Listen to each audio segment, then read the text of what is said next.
Hello friends, welcome to our channel.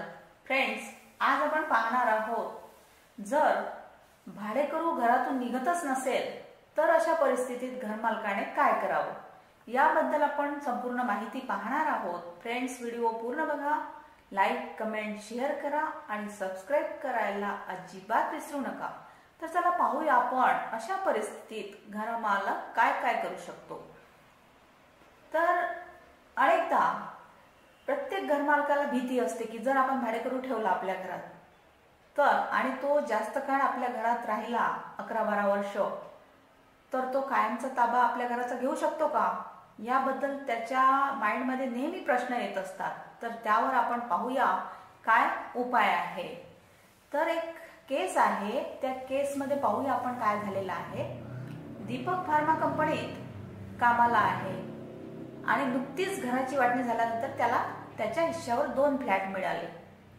आता एकामध्ये तो राहत होता आणि त्याने जो दुसरा फ्लॅट होता तो भाड्याने दिला होता. वाटणी होईपर्यंत भाडेकरूचं सर्व त्याचे वडील जे होते तेच पाहत होते. मात्र आता त्यांनी या सर्व भानगडीतून निवृत्ती स्वीकारली होती. आता दीपकने त्याच्या वाट्याला आलेल्या फ्लॅटचं नूतनीकरण करण्याचं ठरवलं की आपला फ्लॅट आता दुरुस्ती करावी म्हणून, जेणेकरून घराचं भाडं वाढवता येईल. आणि दुसऱ्या दिवशी भाडेकरूला त्यांनी आपला निर्णय कळवला. आता घराचं रिनोव्हेशन करायचं म्हणजे घर खाली करावे लागेल, नंतर भाडेही वाढवणार. भाडे वाढवणार हे समजल्यानंतर भाडेकरूने घर खाली करण्यास नकार दिला. आता गेल्या 12 वर्षापासून आम्ही इथं राहतोय, तुम्हाला काय करायचं ते करा, आम्ही घर खाली करणार नाही, असं थेट उत्तर भाडेकरूंनी घरमालकाला दिलं. आता हे ऐकून दीपकला तर टेन्शनच आलं. काय करावं काही सुधरेना. तर अनेकदा भाडेकरू दीर्घकाळ राहून घरावर हक्क सांगतात. आता अशा परिस्थितीत घरमालकाला भीती वाटते. या परिस्थितीत कायदा देखील काही विशिष्ट परिस्थितीत भाडेकरूंना दीर्घ कालावधीसाठी घर ताब्यात ठेवल्यानंतर मालमत्ता ताब्यात घेण्याचा अधिकार देतो. आता अशा परिस्थितीत कायदा काय सांगतो, काय प्रोव्हिजन आहे. आता काही काळानंतर भाडेकरू खरोखरच मालमत्तेवर मालकी सिद्ध करू शकतो का, किंवा घरमालक कधीही भाडेकरूला घर सोडण्यास सांगू शकतो का, हे घरमालक आणि भाडेकरू दोघांनाही माहीत असणे आवश्यक आहे. आता याबद्दल कायद्यात काय काय प्रोव्हिजन आहेत ते पाहूया आपण. आता कोणत्याही भाडेकरूचा कधीही घरमालकाच्या घरावर हक्क नसतो. मात्र काही परिस्थितीमध्ये काही कंडिशन्स अशा आहेत की त्या परिस्थितीमध्ये भाड्याने राहणारी व्यक्ती घरमालकाच्या घरावर हक्क सांगू शकते. परंतु मालमत्ता हस्तांतरण कायद्यानुसार, means transfer of property act नुसार हे ऍडव्हर्स पोझिशन मध्ये होत नाही. आता यामध्ये मालमत्ता ताब्यात असलेल्या व्यक्तीलाही ती विकण्याचा अधिकार आहे.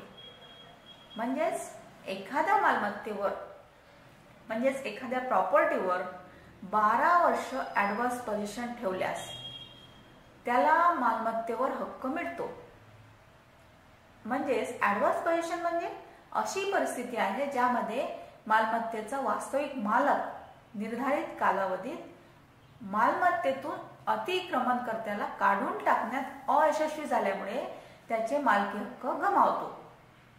आता उदाहरण पाहूया. उदाहरणार्थ, जर एखाद्या व्यक्तीने त्याची मालमत्ता त्याच्या ओळखीच्या व्यक्तीला तेथे राहण्यासाठी दिली असेल आणि तो तेथे 11 वर्षापेक्षा जास्त काळ राहत असेल, म्हणजेच 11 वर्षापासून जास्त काळ तो तिथे आहे वास्तव्यास, तर तो मालमत्तेवर हक्क सांगू शकतो.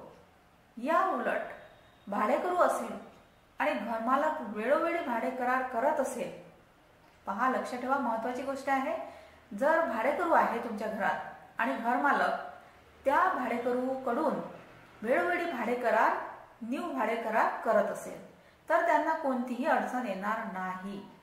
या स्थितीत त्यांची मालमत्ता कोणीही ताब्यात घेऊ शकत नाही. आता सुप्रीम कोर्टाचा महत्त्वाचा निर्णय आहे याबद्दल तर पाहूया काय आहे. तर माननीय सर्वोच्च न्यायालयाने आपल्या एका निर्णयात म्हटले होते की लिमिटेशन ऍक्ट 1963 नुसार खाजगी स्थावर मालमत्तेवरील लिमिटेशन मीन्स कालावधी 12 वर्ष आहे. म्हणजे खाजगी स्थावर मालमत्ता जी आहे त्यासाठी 12 वर्ष आहे लिमिटेशन. तर सरकारी स्थावर मालमत्तेच्या बाबतीत तो 30 वर्ष आहे. ही गोष्ट लक्षात ठेवा. हा कालावधी ताब्यात घेण्याच्या दिवसापासून सुरू होतो. म्हणजेच आपण जे जमीन आहे, घर आहे, ते कालावधी आपण ताब्यात घेतो त्या दिवसापासून सुरू होतो लिमिटेशन. आता 12 वर्षाहून अधिक काळ स्थावर मालमत्तेवर ताबा असलेल्या मीन्स पजेशन असलेल्या व्यक्तीसोबत कायदा आहे.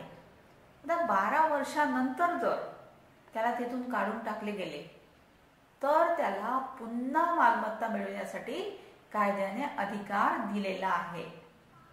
आता घरमालक आणि भाडेकरू दोघांनाही भविष्यात होणारा त्रास टाळायचा असेल तर भाडे करार करणे आवश्यक आहे. दरवर्षी भाडे करार न्यू करणे आवश्यक आहे. आता भाडे करारात सर्व अटी आणि नियम दोघांच्या सहमतीने लिहिले जातात. परिणामी काही परिस्थिती उद्भवली तर दोघांनाही कायद्याने काही अधिकार दिलेले आहेत. तर फ्रेंड्स, हा होता सुप्रीम कोर्टाचा महत्त्वाचा निर्णय. आणि भाडेकरू जर निघत नसेल आपल्या घरातून तर घर मालकाने काय काय करावे याबद्दल माहिती. थँक्यू.